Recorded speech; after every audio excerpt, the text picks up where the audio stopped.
Бай Ганьо безсмъртния. Защо говорят, че го няма? Бай Ганьо си е тук. Живее, яде и спи. Краде и мами. Хвалебно новите идеи с ръчищата си аплодира.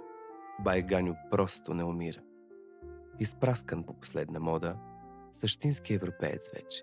Дори на матч пеша не ходи. И пак обича да се перчи. И пак просташката му мутра си вири. Бай Ганьо просто не умира. Не му желаем дълголетие, а той напук от пръч по-здрав е. Върти си търговийката в Летия.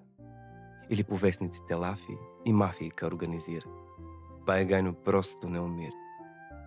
Поет е днес, писател утре, а в други ден пък политик е. Помръдне малкото си котре и хоп, пара от нейде блик. И женския каймак обира. Бай Ганьо просто не умира. Загрижен все за своя задник, умее интелектуално той. Този дърт, вонящ разсадник, да каже думица похвална за всеки, който го подпира. Бай Ганьо просто не умира. Бил селянин, а граждане е. Бил гражданин, а селяне е. Според изгодата. Идея. Настане вечер, месец грее, Балканът нищо не разбира. Бай Ганьо просто не умира.